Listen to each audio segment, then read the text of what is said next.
It's just it was always a ridiculous take, and it looks more and more ridiculous with every passing season to say you can have too much mechanical ability on a team.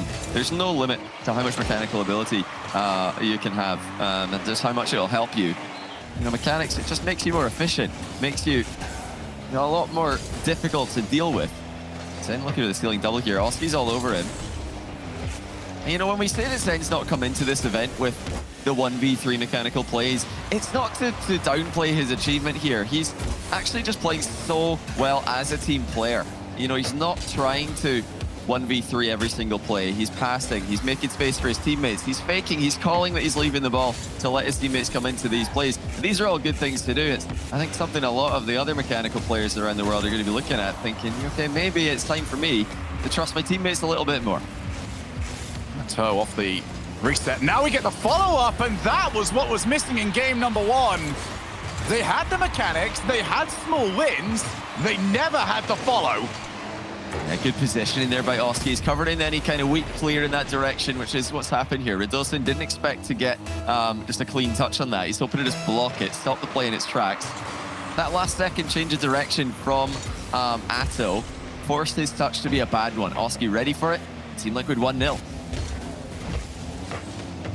Oski once again on the ball, on the play, and maybe on the way to getting his team another one. Then Radosin crunches through some challenges.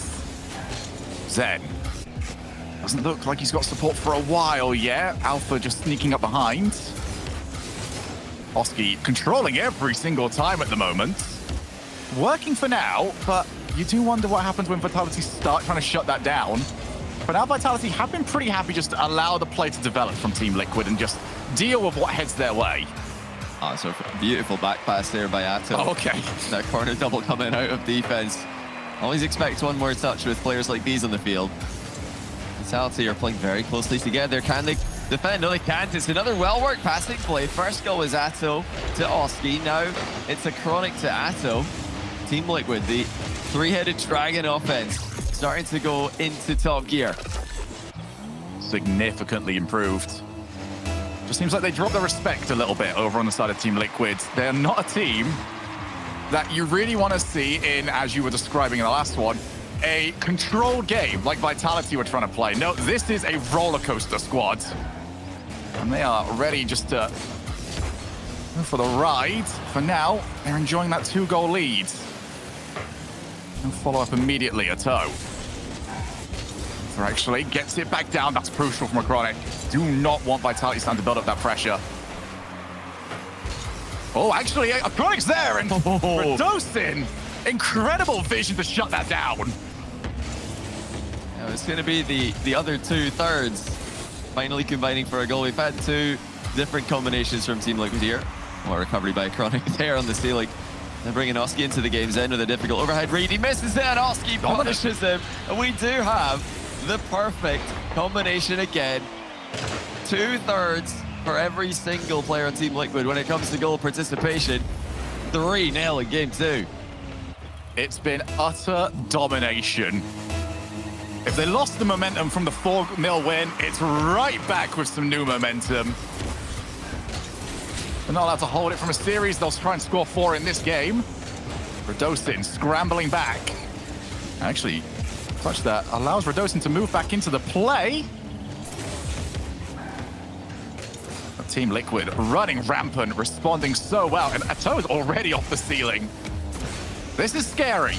This is a team that is just going for what they think will work, i.e. the best version of Team Liquid, and it is 4-0. A trick for Oski.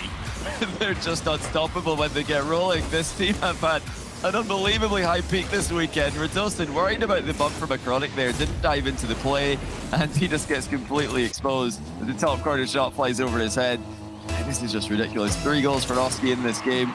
They're making Vitality look pretty normal right now. No shots at all for Vitality. It's flawless pressure play from Team Liquid continues. And we have spoken an awful lot about what this is for Team Vitality. The debut of Zen, the improvements that are there, maybe Alpha finally getting a chance to match the silverware to his talent level. But for Team Liquid, they had a very interesting offseason. And for a Chronic more than anyone else, this would be so validating to go in and win this regional. Oh, certainly. I mean, there's a lot of trash talk on Twitter this weekend after EU Day 1. Iconic was part of it from many different discussions. You know, a lot of players were tweeting at him saying, you know, your spot in this team's not safe. Oski and Atto are going to look for a better player, and he's here to show that they don't need to look for a better player. You know, he is confident. He's ready to not just go deep in this tournament, but win the entire thing.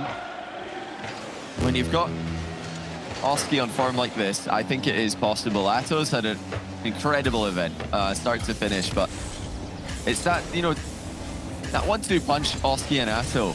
Some of the shots they're pulling off in this last day of competition are completely ridiculous. Iconic as well, scored a banger in the last series. It's been a joy to watch them on the field. It must be, I mean, we already have Colin Stubby that we speak to an awful lot, but one of the most entertaining teams to be a supporter of, because you really do not know what you're going to get. They seem to have the floor that is always going to be a top 4 team, even despite what we see from them sometimes. But the ceiling, we really don't know where that is for this squad. No way. We very rarely get to see all 5 just popping off. I mean, all 3 all popping off, and it looks like 5 sometimes. But we are now heading towards the final few moments of this game. Vitality proved what they were capable of in game number 1. Team Liquid smashed game number 2. We tie the series up at 1 each. I mean, you come into a grand final like this, in double elimination, you need to win 2 best-of-7s. We all understand that, but I don't think we really truly understand how difficult that is against a team in the form of Team Vitality.